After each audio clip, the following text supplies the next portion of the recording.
कौन सी गति होती है? ब्रह्मलोक प्राप्ति होती है। ब्रह्मलोक में गए हुए प्राणी भी वापस आते हैं, 8वें अध्याय के 16वें श्लोक में लिखा है।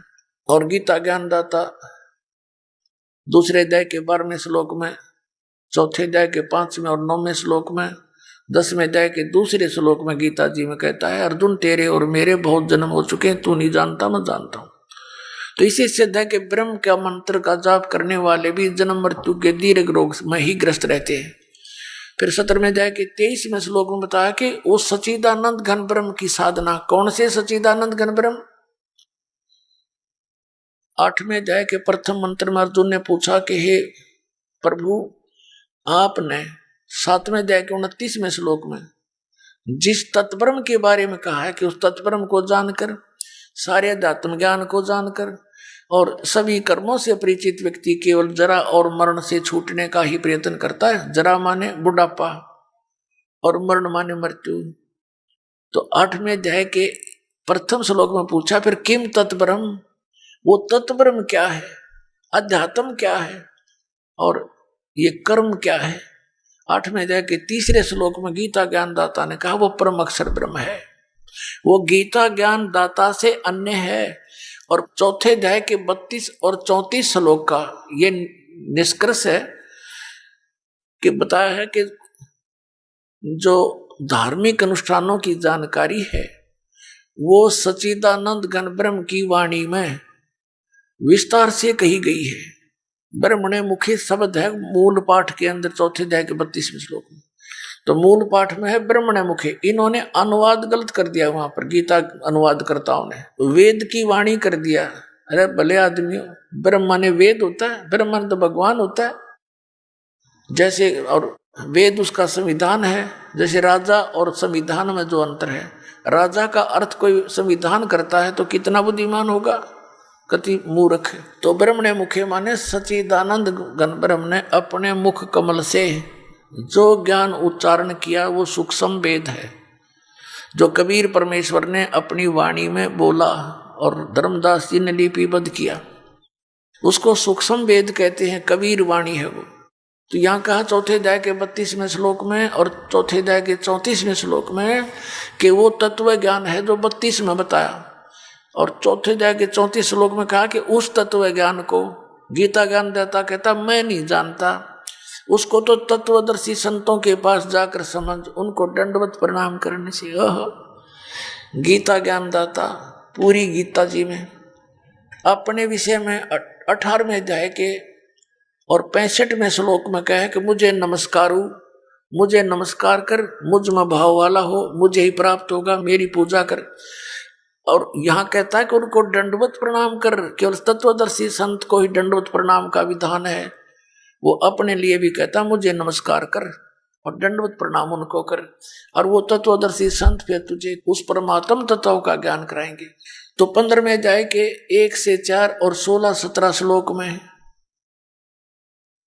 बताया है कि उल्टा लटका हुआ संसार रूपी वृक्ष है। इस संसार रूपी वृक्ष की समझो ऊपर तो जड़ है, वो तो परोक्ष है, वो दिखाई नहीं देती जड़। जैसे पृथ्वी में वृक्ष की जड़ दिखाई नहीं देती, नीचे जो जमीन से तुरंत बाद हिस्सा दिखाई देता है, पार्ट ऑफ द ट्री, उसको तना बोलते हैं। और उससे ऊपर फिर मोटी शाखा होती है, और उस मोटी शाखा के फिर आगे मोटी डार होती है, उस डार के फिर शाखा होती है, शाखाओं के फिर पत्ते होते हैं। तो ऐसे बताया है कि जो इस उल्टे लटके हुए संसार रूपी वृक्ष की ये सभी स्थिति क्लियर कर दे, तना कौन भगवान है, जड़ कौन भगवान है, डार कौन है, शाखा कौन है, पत्ते क्या है, स वेदवित ऊर्ध्व मूलम अधः शाकम यो अस्तवत्वम प्राहु अव्यम। अब क्या बताया है कि उल्टा लटका हुआ संसार रूपी वृक्ष, जो ऊपर को जड़ और नीचे को अधः शाखम, ये एक अविनाशी पीपल का वृक्ष जानो, और छंदासी यस्य पर्णानी, यानी इसके पत्ते आदि जो छंद हैं, ये तम वेद स वेदवित, जो इसको जानता है, इस सभी छंद को, छंद माने विभागों को, टुकड़ों को, हिस्सों को, जो इस संसार रूपी वृक्ष के सभी भागों को, विभागों को जानता है, स वेदवित, वो तत्वदर्शी संत है। अब ये जानकारी किसने बताई? उस जगत गुरु तत्वदर्शी संत रूप में प्रकट परमेश्वर कबीर देव जी ने आज से 600 वर्ष पहले जो एक संत की भूमिका करने आता है, यथार्थ ज्ञान देने के लिए यहाँ प्रकट होते हैं, जिसके विषय में वेद गवाही देते हैं कि वो परमात्मा ऐसी लीला करता है। वो सतलोक में रहता है, ऊपर सचखंड में साकार है, नर आकार है, राजा के समान देखा जाता है। वहां से गति करके नीचे संसार में आता है, अपनी अच्छी आत्माओं को मिलता है, उनको उपदेश देता है, यथार्थ ज्ञान बताता है। ये उद्देश्य होता उसका आने का। तो उसी आधार से परमेश्वर सतपुरुष कबीर देव जी, कबीर साहब काशी के अंदर एक दानक की भूमिका की और साथ में तत्वदर्शी संत की भूमिका भी की। और परमात्मा सतपुरुष तो 6 ही थे। तो उन्होंने बताया था अक्षर पुरुष एक पेड़ है, सरपुरुष वाकी डार। अब सीधे शब्दों में समझाए दास आपको, अक्षर पुरुष एक पेड़ है और सरपुरुष वाकी डार, और तीनों देवा शाखा हैं ये पात रूप संसार। उस परमात्मा ने 600 वर्ष पहले बताया था कि उल्टा लटका हुआ संसार रूपी वृक्ष है, इसके ऊपर को जड़ है, वो तो गुप्त है। जो तना दिखाई देता है वो तो समझो अक्षर पुरुष। ये जैसे गीता जी अध्याय नंबर 15 के श्लोक नंबर 16 और 17 में 3 पुरुष हैं, एक सरपुरुष, एक अक्षर पुरुष। इनके विषय में बताया 16वें श्लोक में कि ये दोनों नाशवान हैं। इनके अंतर्गत जितने प्राणी हैं वो भी नाशवान है, जीवात्मा किसी की नहीं मरती। तो ये सरपुरुष है 21 ब्रह्मांड का स्वामी प्रभु, और अक्षर पुरुष है यूं 7 संख ब्रह्मांड का प्रभु। और फिर बताया है 17वें श्लोक में 15वें अध्याय के में गीता जी में कि उत्तम पुरुष है तू अन्य है, परमात्मा इति उदारत है, ये लोग चरम आविश्य विभर्ति अवैश्वर है। ये बताया है कि 15वें अध्याय के गीता जी के 17वें श्लोक में कहा कि जो 16वें श्लोक में जिन 2 पुरुषों के विषय में कहा है उनसे कोई अन्य है, वो उत्तम पुरुष। उत्तम पुरुष माने श्रेष्ठ परमात्मा, जिसको परमात्मा कहा जाता है। और ये लोग चरमावी से विवर्ती, जो तीनों लोकों में प्रवेश करके सबका धारण पोषण करता है, वो है अव्यय ईश्वर, वो अविनाशी परमेश्वर है। पुण्यात्मा गीता के अध्याय नंबर 8 के श्लोक नंबर 3 में भी यही प्रमाण दिया है कि वो परम अक्षर ब्रह्म है, वो गीता ज्ञान दाता से अन्य है। अब जैसे उल्टा लटका हुआ संसार रूपी वृक्ष है, उसकी मूल तो आदि पुरुष परमेश्वर है, परम अक्षर ब्रह्म है, और अक्षर पुरुष तना है, सरपुरुष उसकी डार है, और तीनों देवा रजगुण ब्रह्मा सतगुण विष्णु तम गुण शिव जी ये शाखा है। आगे पात रूप संसार है। अब परमात्मा ने ये जानकारी स्वयं आकर दी थी, जो दास आज आपको सब सदग्रंथों से मक्खन निकाल निकाल कर अपने बच्चों को खिला रहा है। उनको अब ध्यान से ग्रहण करना बहुत बुद्धिमान मानव है। संकेत को भी समझ लेना चाहिए। छोटे छोटे बच्चे इतने बड़े बड़े कंप्यूटरों को चला लेते हैं, इतनी मोटी मोटी किताबों को 10-10 को याद करते हैं, ये छोटी सी बात। वो जो आप अन्य पढ़ाई पढ़ रहे हो वो भी अच्छी बात है, क्योंकि उसके बिना ये भगवान का ज्ञान समझ में आवे नहीं। लेकिन वो तो पेट तक सीमित है, कल मृत्यु हो जाए वो कुछ काम ना आवे। और ये हमारे सदा काम आओगे, यहाँ भी मृत्यु नहीं होने दे, साथ रहेगा भगवान की भक्ति। तो ये प्रथम होनी चाहिए थी हमारे लिए। ये हमने ये तो कति रद्दी के टोकरे में डाल रखी है, जो 1 नंबर का काम था, ये बिना ज्ञान के। अब उस परमात्मा ने बताया है इसमें एक तो ये कंसेप्ट क्लियर कर दिया कि तत्वदर्शी संत की क्या पहचान है, जो उल्टे लटके हुए संसार रूपी वृक्ष के सभी छंद विभाग बता देगा। सवेदवित, वो वेद के तात्पर्य को सही जानता है, वो तत्वदर्शी संत है। तो वो तत्वदर्शी संत स्वयं परमेश्वर थे, या उसके बाद जो महापुरुष उनके संपर्क में आए, परमात्मा से परिचित हुए, उनको भी यही ज्ञान और नाम प्राप्त हुआ था। वो कौन कौन महापुरुष हैं जो दास के नोटिस में है, नॉलेज में है। आदरणीय धर्मदास साहिब जी, आदरणीय मुल्कदास साहिब जी, आदरणीय दादू साहिब जी, आदरणीय नानक साहिब जी, आदरणीय गरीबदास साहिब जी, गांव छुड़ानी, जिला जज्जर हरियाणा वाले, आदरणीय घीसा दास साहिब जी, गांव खेखड़ा, जिला मेरठ उत्तर प्रदेश वाले। इनको तो परमात्मा सीधे मिले थे, सचखंड दिखाया था, अपने सतलोक से परिचित कराया। ये वास्तविक नाम उनको दिया कि तुम जाप करो इस मंत्र का, सतनाम का 2 अक्षर के का, और सार नाम भी उनको बताया। लेकिन अभी इसको किसी अन्य को शिष्य को नहीं देना, नहीं तो नकली पंथों का ये हाथ लग गया तो बात बिगड़ जाएगी। मेरा प्रोमिस है इसके साथ, काल के साथ, के पिछली पीढ़ी में मैं हंस ले जाऊंगा, और बीच में अगर तुमने ये डिस्क्लोज कर दिया तो ये काल के दूत भी यही मंत्र दिया करेंगे। ये अधिकारी है नहीं, इससे कोई लाभ नहीं होना इन प्यारी आत्माओं को। ये भी ये सोचेंगे हमारे गुरुजी भी वही साधना देते हैं। अन अधिकारी से प्राप्त मंत्र का लाभ जाप करने से भी यूजलेस है, कोई लाभ नहीं होगा। जैसे कोई ड्राइविंग लाइसेंस ले लो, एक छोटी सी बात है, ये चालक परिणाम पत्र, ये भी अगर डुप्लीकेट हो ना, जो पकड़ा जाएगा, किसी दिन दुर्घटना हो जा इत्तेफाक से, फिर वहाँ चेक होएगा कि डुप्लीकेट लाइसेंस था, सीधी सजा है उसकी, डबल सजा। तो इसी प्रकार इन नकलियों से डुप्लीकेट लाइसेंस भी अगर बनवा लिया जाए, यानी नाम ले लिया, तो भी अनधिकारी होने से फिर आगे मार पड़ती है इनके ऊपर। तो इसलिए उनको कह दिया था भी जिक्र नहीं करना। तो या तो परमात्मा आए थे 600 वर्ष पहले, और या इस दास को अलाउड कर दिया कि इसको सार्वजनिक करो, और ये दास भेज दिया तत्वदर्शी संत बनाकर उस परम पिता कबीर भगवान ने। अब इस दास पर रहम किया परमात्मा ने आपके लिए कि अब खोल दे सारे पिटारे को, खजाना खोल दे मेरे बच्चों के सामने।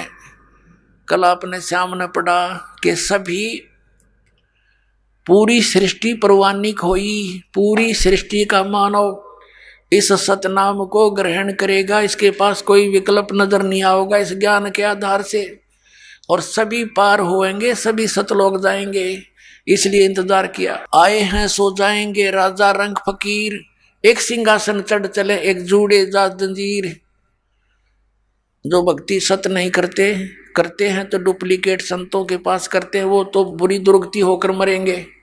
और आप जी ऐसे जाओगे जब मृत्यु होगी, आपको नहीं पता मर गए, आपके साथ सभी भगत दिखाई देंगे, एक स्वप्न सा होगा, और जहाज में बैठ कर जा रहे होगे, और सतलोक में जाकर आपको पता लगेगा हम यहाँ आगे। क्योंकि परमात्मा वो काल के सब दावों को समझता है कि इनको यदि थोड़ी सी भी मृत्यु के समय अपने घर की परिवार की याद रहेगी तो उल्टा जन्म लेना पड़ेगा। ये विधान है यहाँ का, जहाँ आशा तां बासा होई। इसलिए परमात्मा एक तो ज्ञान से आपको परिपूर्ण कर देगा कि सपने में भी यहाँ की किसी वस्तु की इच्छा मत करना, क्योंकि आपकी मृत्यु होनी डेफिनेट है। ये तो सब ना पता है, तो यूनिवर्सल ट्रूथ है। और जब आपकी मृत्यु होगी तो आपका जन्म इस घर में तो हो नहीं सकता, और हो गया तो अन्य रूप में होगा। फिर आपको यहाँ मिलेगा क्या? मान लो पशु बन गया, पक्षी बन गया, तो उन्हें जूते खाने हैं।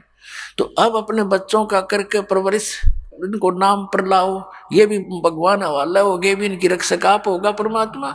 हम रक्षा कितनी कर सकते हैं अपने बच्चों की? बच्चा स्कूल में गया है, हम घर बैठे, हम क्या रक्षा करेंगे उनकी? रास्ते में दुर्घटना हो जाए, कोई और भी अटैक हो जाए बीमारी का, तो वो मालिक से जोड़ देने से वो परमात्मा अपने बच्चे के ऊपर कवच डाल देता है, कवच।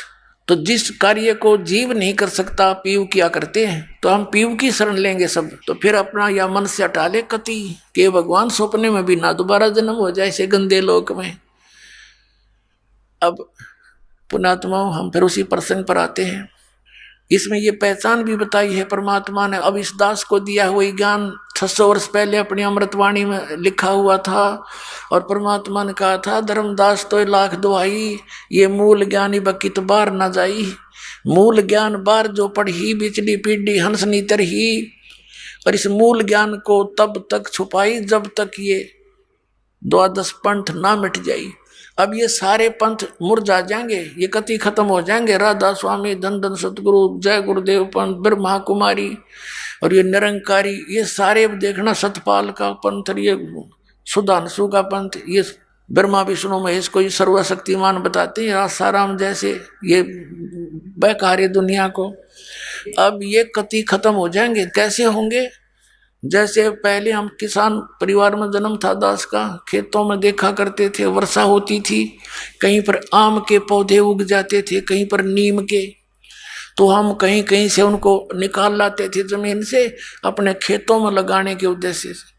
तो किसी की निकालते समय मिट्टी हटगी, जड़ दिखाई देगी, तो दूसरा साथी यूं कहा करता, तेरा पौधा ना जामे भी नहीं लगेगा, क्यों कि इसकी जड़ राम ने देख ली, इसकी जड़ राम ने देख ली, यानी मिट्टी हटगी और साफ होगी, दोबारा लाया करते, संभाला करते, पानी पात डालना नहीं पाते थे, तो वो सूख जाया करते थे, लगाते अवश्य थे उनको, वो सूख जाते थे।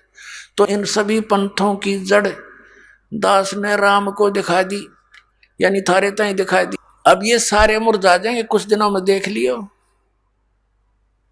टोल के टोल आवेंगे, नो झुंड के झुंड रोते आया करेंगे।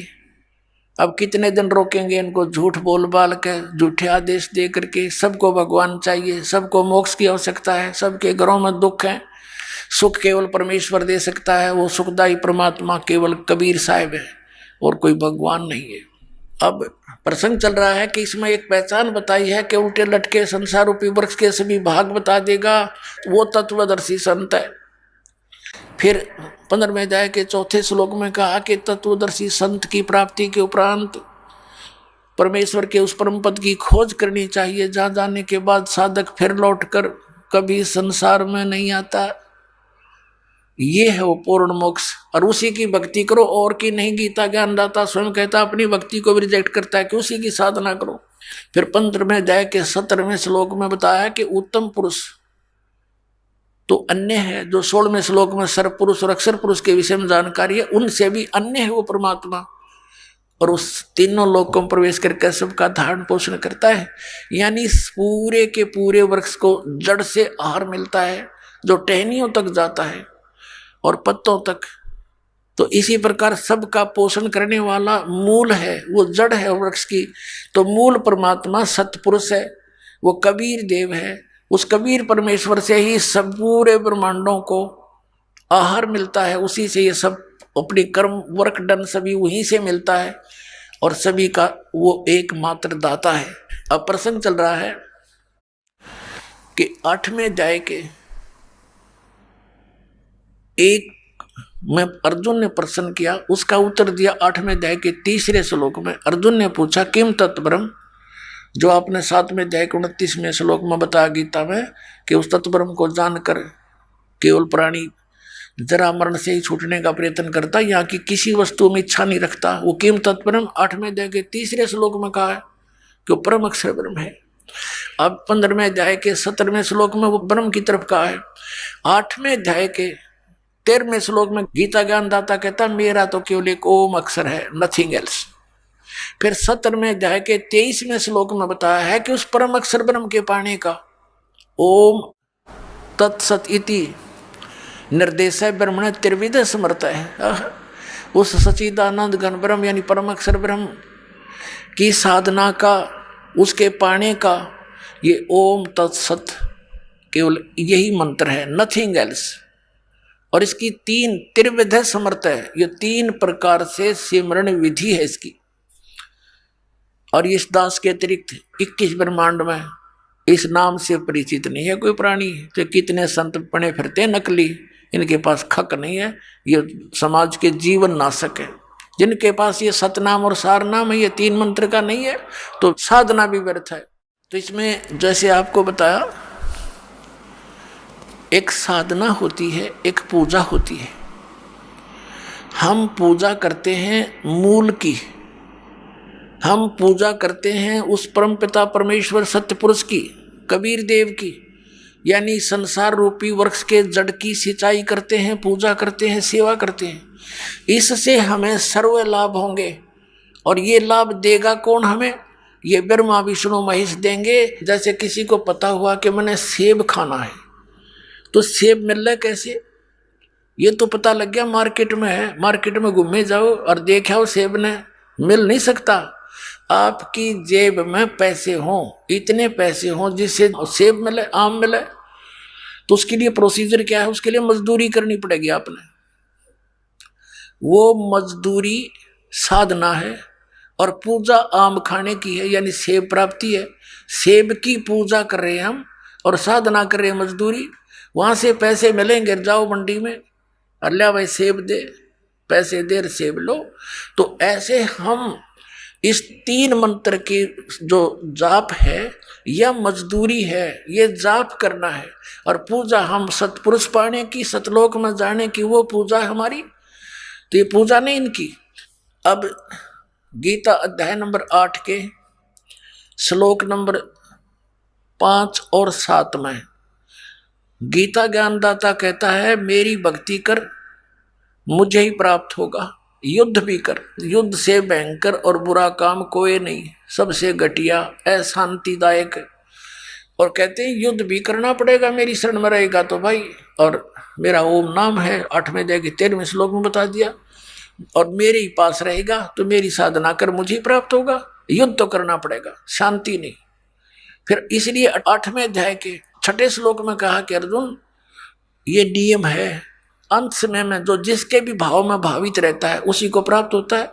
इसी सूक्ष्म वेद में परमेश्वर ने कहा कि जहां आशा तहां बादशाह होई, और मन कर्म वचन सुमरियो सोई। अब जैसे ब्रह्म आस्था रहेगी तो ब्रह्म के पास चले जाएंगे, देवताओं में आस्था रहेगी तो देवताओं के पास चले जाओगे, भूतों में आस्था पूजा करी तो भूतों के पास पहुंच जाओगे। तो ऐसे बताया है। फिर बताया है 8वें अध्याय के 8, 9, 10 श्लोक में कि उस परम अक्षर ब्रह्म की साधना करेगा तो उसको प्राप्त होगा। उस भक्ति की शक्ति से उस परम दिव्य पुरुष यानी परम अक्षर ब्रह्म सतपुरुष को प्राप्त होगा। उसके नाम की साधना करने से, वो नाम बता दिया 17वें अध्याय के 23वें श्लोक में, उसके पाने का तो यू ओम भी उसके अंदर इंक्लूड है, मेरे वाला भी। ये साधना है उसके पाने की, या मजदूरी है उस आम के खाने की।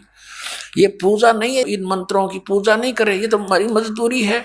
ये तो बोक की और पाइप है, जिस दिन ठोक ठोक का पानी तक पहुंचावांगे और हैंड पंप लगा कर अपना पानी पीवांगे। ये तो विधि है इसको पाने की। अब ये है वो तरीका परमेश्वर के पाने का, उस जल पानी नीर को पाने का, अकाल मूर्त सब स्वरूपी राम को पाने का। अब प्रसंग ये भी चला था कि हम एक सह परिवार में रह रहे हैं, ये हमारी ज्वाइंट फैमिली है, और इसमें हम सबका आदर सत्कार करेंगे, लेकिन पूजा अपने पति की करेंगे। फिर क्या बताया कि एक के साथ सब सद है, हम एक की पूजा करेंगे, जड़ की, मूल की, उसके साधने से, उसकी साधना करने से सब सद है। ये सारा पौधा पेड़ बनकर हमें फल फूल से लदपद हो जाएगा। जैसे आप आम का पौधा लाए नर्सरी से, उसको कैसे बीजोगे? गड्ढा बनाओ जमीन में और उसकी जड़ को जमीन में गाड़ो, और फिर उस जड़ की पूजा शुरू करो, सिंचाई शुरू कर दो, तो धीरे धीरे धीरे धीरे पौधा पेड़ बन जाएगा। और पेड़ के फिर बताई परमात्मा ने कि अक्षर पुरुष एक पेड़ है, तना जो बाहर दिखाई देता है वो पूरा वृक्ष है। अक्षर पुरुष एक पेड़ है, निरंजन वा की डार यानी सरपुरुष वा की डार, और तीनों देवा शाखा हैं ये पात रूप संसार। ये देखिएगा गीता जी अध्याय नंबर 15 का श्लोक नंबर 1 से 4 और 16, 17 का एक निर्णायक ज्ञान है, जो इस चित्र से आसानी से समझ में आएगा, आपको आसानी से समझ में आएगा आपके। अब देखिएगा, ये है पूरा संसार रूपी वृक्ष, और ये जो जमीन से बाहर दिखाई देता है, ये समझो आपने पेड़ दिखाई दे रहा है। तो अक्षर पुरुष ये परब्रह्म कहलाता है।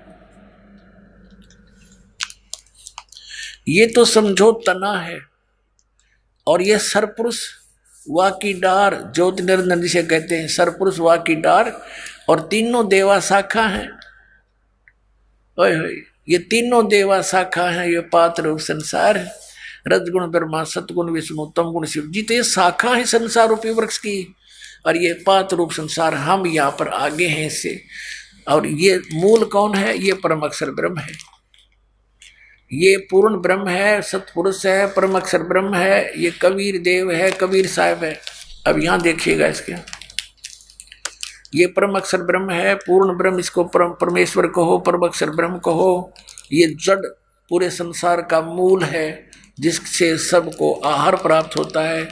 और ये नीचे तीनों गुण रूपी रजगुण ब्रह्मा सतगुण विष्णु तम गुण शिव जी रूपी ये शाखा है। अब यहाँ परमात्मा ने अपनी अमृतवाणी में कहा था, कबीर अक्षर पुरुष एक पेड़ है, निरंजन वा की डार, सरपुरुष निरंजन कहो, सरपुरुष कहो, और तीनों देवा शाखा हैं, भाई पाते रूप संसारी। अपने आत्माओं, हमने एक कैसा दे सब सदै सब साधे सब जावे, शास्त्र विधि त्याग का मनमानी पूजाएं शुरू कर दी हमने, ब्रह्मा विष्णु महेश की साधना शुरू कर दी। कोई ज्यादा से ज्यादा मुश्किल से ब्रह्म की साधना तक पहुंचते हैं। अभी तक ये ऋषि मैं ऋषि, तो ये सारी शास्त्र विरुद्ध साधना इनकम्प्लीट साधनाएं थी, जिस कारण से इनका मोक्ष नहीं हुआ, इनको प्रभु प्राप्ति हुई नहीं, फल प्राप्ति हुई नहीं, इनके जीवन नष्ट हो गए।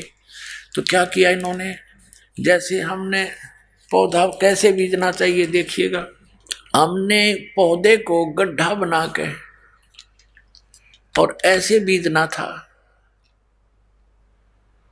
और फिर इसकी पूजा करनी थी, जड़ की पूजा करनी थी। हम पानी डाल रहे हैं इसमें, तो ये सारा जड़ से मूल से आहार पूरा तना में, ये अक्षर पुरुष में, अक्षर पुरुष से डार ज्योति निरंजन सरपुरुष में, ब्रह्म में, और ब्रह्म से यानी सरपुरुष से फिर तीनों शाखाओं में रजगुण ब्रह्मा सतगुण विष्णु तम गुण शिव जी में, और फिर यहाँ इन टहनियों का फल लगने थे। अब हमने क्या कर दिया, टहनियों का फल लगे देखकर इन की पूजा शुरू कर दी। ये देखिएगा, हमने ऐसी पूजाएं शुरू कर रखी हैं। ये है शास्त्र विधि त्याग कर मनमाना आचरण, उल्टा बीजा हुआ पौधा। तो परमात्मा कहते हैं, एक कैसा दे सब सदे, सब साधे सब जावे, माली सींचे मूल को, फले फूले ए गोई। हम ऐसे कर रहे हैं, ब्रह्मा विष्णु महेश की पूजा करते हैं। परमात्मा ने कहा था, तीन देव की जो करते भक्ति, उनकी कदे ना होवे मुक्ति। गुण तीनों की भक्ति में ये भूल पड़ो संसार, कहे कबीर निज नाम बिना कैसे उतरो पार। अब परमात्मा ने यही कहा था, और दास भी यही प्रार्थना करता है। कई भक्त कहते हैं, जो प्रथम बार हमारे भक्तों से सुनते हैं तो एकदम नाराज हो जाते हैं कि तुम्हारे गुरुजी तो ब्रह्मा विष्णु महेश की साधना छुड़वाते हैं, हम नहीं सुनते उनकी बातों को, हमें बड़ा ठेस पहुंचता है। भले पुरुषों, पूरा ज्ञान सुनो, अच्छा लगे तो ग्रहण करो। एक सेंटेंस सुन लेने से पूरा कंप्लीट ज्ञान नहीं होता। तो इस प्रकार दास क्या कहता है कि तुम इस ब्रह्मा विष्णु महेश की पूजा करते हो, टहनियों की पूजा कर रहे हो, जिस कारण से आपका भक्ति रूपी पौधा सूख गया, कोई लाभ आपको प्राप्त नहीं होता। ये दास क्या कहता है, किसी को छोड़ना नहीं। ब्रह्मा विष्णु महेश को हम छोड़ नहीं सकते, क्योंकि ये संसार रूपी वृक्ष की वो शाखा है जिनका फल लगेंगे। अब क्या बताया है गीता जी अध्याय नंबर 3 के और श्लोक नंबर 10 से लेकर 15 तक स्पष्ट किया है कि इन देवताओं को तुम शास्त्र अनुकूल साधना करके इनको बढ़ाओ और यज्ञ धार्मिक अनुष्ठान करो। और यज्ञ से बढ़े हुए, यज्ञ माने शास्त्र अनुकूल साधना, भक्ति कर्म, धार्मिक अनुष्ठान शास्त्र अनुकूल करने से और मूल परमात्मा को इष्ट मानकर पूजा करने से फिर ये देवता तुम्हें बिना मांगे फल देंगे। अब जैसे हम शास्त्र अनुकूल साधना करेंगे और पूर्ण परमात्मा जो सारे संसार का मूल है उसकी पूजा करेंगे, उसको इष्ट रूप में पूजेंगे, तो उससे ही सारे कर्म शास्त्र अनुकूल भक्ति कर्म बनकर ब्रह्मा विष्णु महेश्वर के पास आएंगे। ये तो क्लर्क समझो हमारे यहाँ के परमात्मा के, और ये हमें फिर आगे फल देंगे। जितने जिसकी वर्क डन है, कमाई है, सारा कुछ कमाई जोड़ जाड़ के सारे मेहनत, सारे तनख्वाह पूरे महीने की क्लर्क कैशियर के पास आ जाती है और जाकर सब वहाँ कैशियर से लेते हैं लेकिन वो मेहनत उसने जहां कर रखी है उतनी हाजिरी मिलेंगी, उतनी तनख्वाह मिलेगी। वो कैशियर उसमें घटा बढ़ा नहीं सकता, एक नया पैसा भी कम नहीं कर सकता आपका। तो ये सतीथी है ब्रह्मा विष्णु महेश की, तुम लागे कैशियर की पूजा करने, और वो जहां मेहनत करनी थी वह नौकरी छोड़ दी जहां से वो तनख्वाह बनका हुई थी। अब देखना श्रीमद् भगवत गीता, इसके जयदयाल गोविंद का अनुवादक है, गीता प्रेस गोरखपुर से प्रकाशित है। इसके अध्याय नंबर 3 के श्लोक नंबर 10। अब इसके अध्याय नंबर 3 देखिएगा, इसमें क्या बताया है श्रीमद् भगवत गीता, और इसके श्लोक नंबर हम 4 में देखते हैं, तीसरे अध्याय के गीता जी का, कि मनुष्य ने तो कर्मों का आरंभ किए बिना निष्कर्मता, यानी ये तो अपनी सोच निष्कर्मता को प्राप्त होता है, और न कर्मों को त्याग मात्र से सिद्धि, यानी कोई सिद्धि को प्राप्त होता है जिसके कार्य सिद्ध ना हो, सांख्य योग निष्ठा ये नहीं। 5वें में क्या कहा है कि निसंदेह कोई भी मनुष्य किसी भी काल में क्षण मात्र भी बिना कर्म किए नहीं रहता, क्योंकि सारा मनुष्य समुदाय प्रकृति जनित गुणों द्वारा परवश हुआ कर्म करने के लिए बाध्य किया जाता है। अब 6 में क्या कहा है, जो मूढ़ बुद्धि मनुष्य समस्त इंद्रियों को हठ पूर्वक ऊपर से रोककर मन से इंद्रियों के विषयों को चिंतन करता रहता है, वह मिथ्याचारी दम्भी कहता है। यानी जो एक स्थान पर बैठकर हठ योग करता 2.5 घंटे सुबह 2.5 घंटे शाम ने, कहते वो बकवाद कर रहा है, वो तो अपने पता नहीं क्या सोचा है। ये कभी हो ही नहीं सकता कि यहाँ कोई ऐसी कोई साधना करके सफल हुआ हो। आगे देखो 7वें में, वो तो पाखंडी कहा जाता है। किंतु ये अर्जुन जो मन से इंद्रियों को वश में करके अनासक्त हुआ, समस्त इंद्रियों द्वारा कर्म योग का आचरण करता हुआ, यानी काम करते करते और मन न रोक के बकवादा में ना ला के भक्ति करे, कर्म योग यानी काम करते करते साधना करना, नॉन एज कर्म योग आचरण करता हुआ श्रेष्ठ है। 8वें में कहा है कि तू शास्त्र विहित सदग्रंथों में लिखे हुए भक्ति कर्म करते हुए कर्म कर, क्योंकि कर्म न करने की अपेक्षा कर्म करना, यानी हठ योग एक जगह बैठकर समाधिस्थ होने की अपेक्षा कर्म करना, यानी काम करते करते साधना करना श्रेष्ठ है। तथा कर्म न करने से तेरा निर्वाह भी तो नहीं सिद्ध होगा, तेरा पेट कैसे पड़ेगा जब तू एक जगह बैठ के हठ योग करता रहा। फिर 9वें में कहा है कि यज्ञ के निमित्त किए जाने वाले कर्मों से के अतिरिक्त दूसरे कर्मों में लगा हुआ ये मनुष्य समुदाय कर्मों से बनता है। कहते शास्त्र अनुकूल साधना छोड़ के अन्य जो कर्म किए जाते हैं वो उनमें पाप होते हैं नरे, और उनके कारण फिर कर्मों के बंधन से बंधता चला जाता है। इसलिए अर्जुन आसक्ति से रहित होकर उस यज्ञ के निमित्त कर्तव्य कर्म कर, यानी कर्ण योग्य शास्त्र अनुकूल साधना कर। आगे देखो अब 10वें में क्या कहा है कि शास्त्र विधि अनुकूल साधना करने वाले के विषय में कहा कि प्रजापति ब्रह्मा ने कल्प के आदि में यज्ञ सहित प्रजाओं को रचकर कहा था, तुम लोग इस यज्ञ के द्वारा, यज्ञ माने धार्मिक शास्त्र अनुकूल साधना, धार्मिक अनुष्ठानों के द्वारा वृद्धि के प्राप्त हो, तुम्हें भी लाभ मिलेगा यथार्थ, और यह यज्ञ तुम लोगों को इच्छित भोग देने वाला होगा शास्त्र अनुकूल साधना।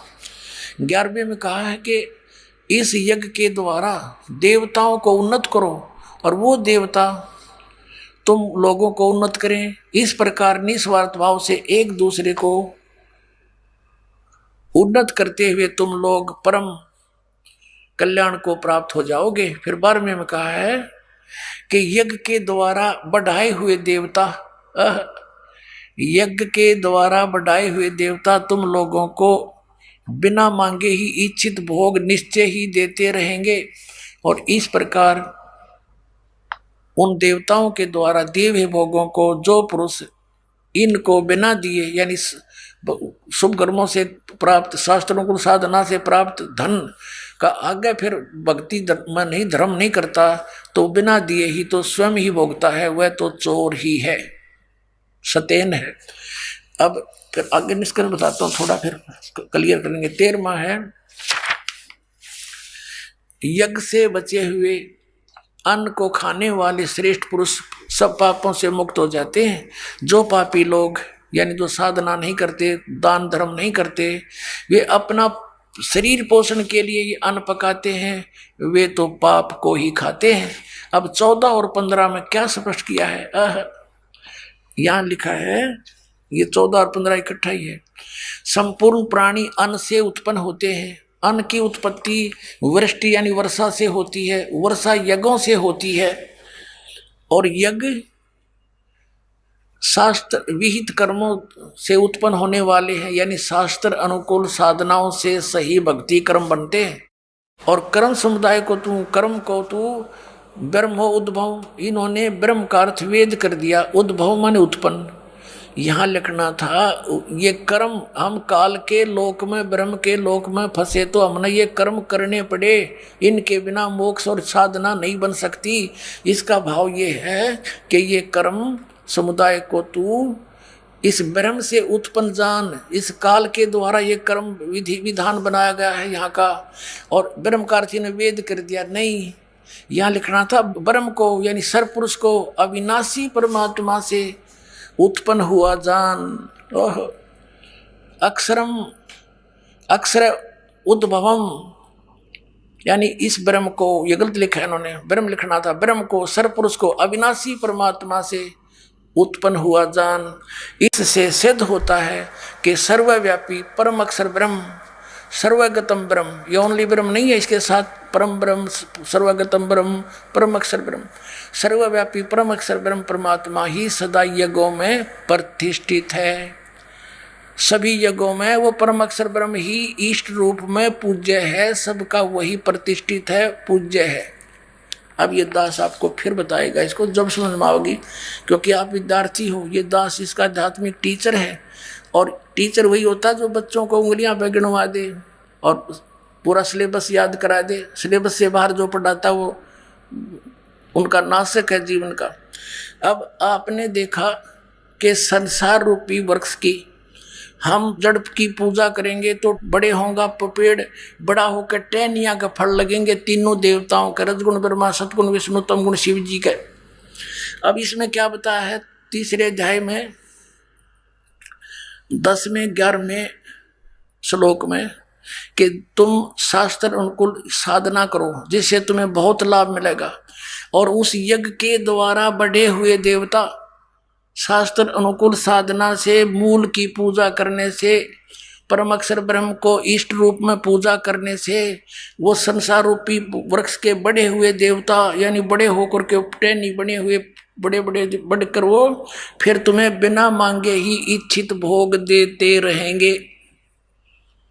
अब ये निष्कर्ष आपके समझ में आया, क्योंकि वो परम अक्षर ब्रह्म, सर्वगतम ब्रह्म, सर्वव्यापी परमात्मा, सबका मालिक, सबके ऊपर वो कंट्रोलर, उसकी वो सभी धार्मिक अनुष्ठानों में वो ही प्रतिष्ठित है, यानी वही आदरणीय है, वही पूज्य है, उसी की पूजा करो। और उसकी मूल रूपी संसार रूपी वृक्ष के मूल की जो मूल है उसकी पूजा करने से ये तीनों गुण रूपी देवता, बढ़े हुए देवता, ये शाखा बड़ी होकर के आपको बिना मांगे फल देंगे।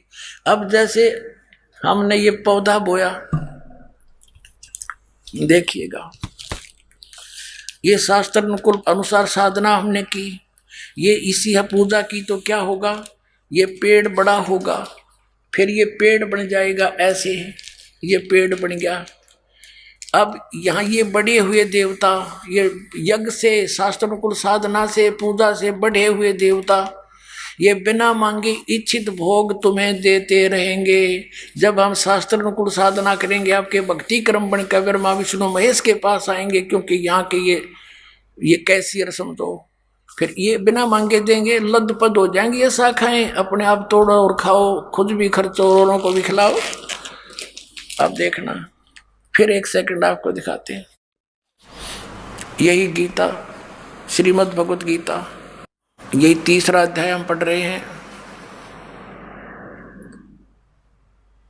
अब 10वां है कि प्रजापति ब्रह्मा ने कल्प की आदि में यज्ञ सहित प्रजाओं को रचकर उनसे कहा था कि तुम लोग यज्ञ के द्वारा यानी शास्त्र अनुकूल साधना से वृद्धि को प्राप्त हो, अपने शुभ कर्मों को बढ़ाओ और यह यज्ञ तुम लोगों को इच्छित भोग प्रदान करने वाले हों।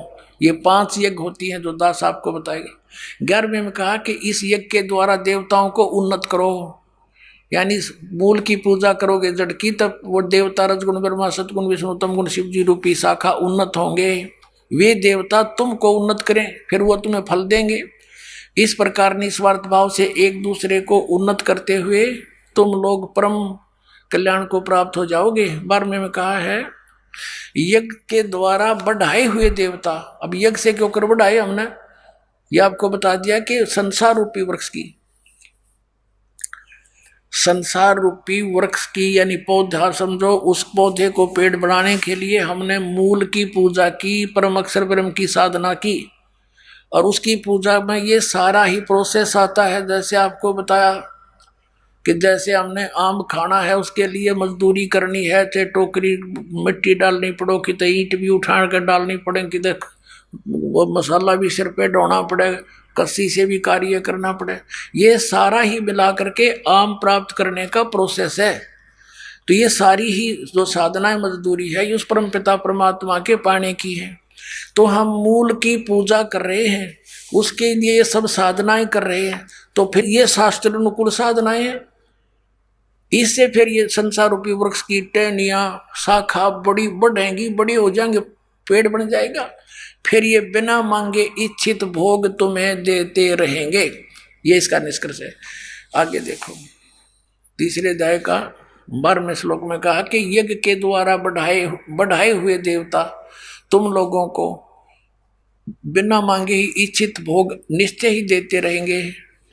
उन देवताओं के द्वारा दिए हुए भोगों को जो पुरुष उनको बिना दिए यानी फिर साधना में धर्म नहीं लगाता है, बिना दिए ही भोगता, तो वो तो चोर है भगवान का, वो फिर बहुत दुखी होगा। जो दान फिर नहीं करता, शास्त्र अनुकूल साधना नहीं करता। अब फिर क्या बताया कि यह है 3 अध्याय का अब 13वां श्लोक। यज्ञ से बचे हुए अन्न को खाने वाले श्रेष्ठ पुरुष सब पापों से मुक्त हो जाते हैं, और जो पापी लोग अपना शरीर पोषण के लिए ही अन्न पकाते हैं वे तो पाप को ही खाते हैं। अपना आत्मा विचार करो, इसमें यह है कोड वर्ड, यह है सदग्रंथ। अरे इनको ये नकली संत क्या समझे जी, आज तक नहीं बेरा। हमारे पुराणों में गीता में क्या लिखा है, जिसके पास जब तक सृष्टि रचना आपके हृदय में नहीं उतरेगी तब तक आप किसी भी सदग्रंथ को ना समझ सकते और ना ही सुन सकते।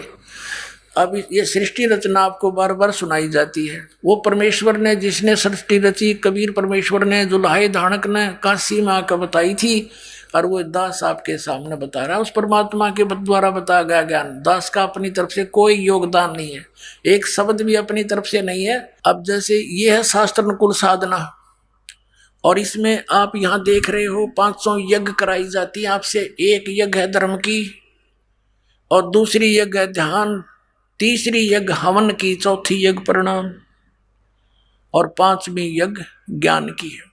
तो जो परमात्मा ने विधि बताई थी पुण्यात्माओं 600 वर्ष पहले, वही दास आपके रूबरू करा रहा है।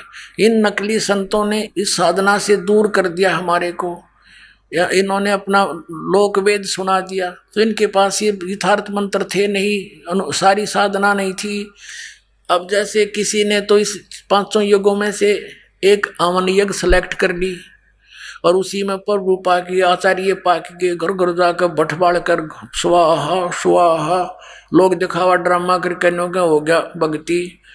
ये तो एक पार्ट है एक राम नाम की गाड़ी में, और एक छोटा सा पार्ट भी ना हो, जैसे 4 पहिए होते हैं, एक व्हील भी ना हो उसमें तो यूजलेस है वो पूरी बनी बनाई गाड़ी। और एक पहिया ने निकाल के कोई घुमा रहा है, हट जा मेरी गाड़ी आ गई, तो वो भी मूर्ख है। वो बालक होता है साथ। तो ये कोई तो एक हवन यज्ञ करे है, कोई केवल कितना जाकर भंडारे करवा देता है, कोई कितना छोटी मोटी कथा वाचन कर देता है। तो इस प्रकार कोई तो स्टेरिंग काट के ले रहा है क्या गाड़ी, और कोई एक पहिया निकाले फिर इन्हें कोई या कार होगी हैं। तो ये सब पार्ट हैं उसके, और पार्ट भी ये डुप्लीकेट ले रहे हैं, हमारे पास जेन्युइन पार्ट है सारे।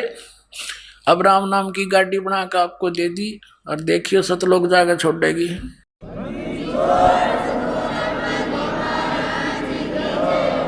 इसमें क्या कहा है कि यज्ञ से बचे हुए अन्न को खाने वाले साधु संत भक्त सब पापों से मुक्त हो जाते हैं। अपनात्माओं तीसरे अध्याय के 14 और 15 मंत्र में यह भी स्पष्ट किया है कि इन सभी धार्मिक अनुष्ठानों में वो परम अक्षर ब्रह्म प्रतिष्ठित है, वही पूज्य है।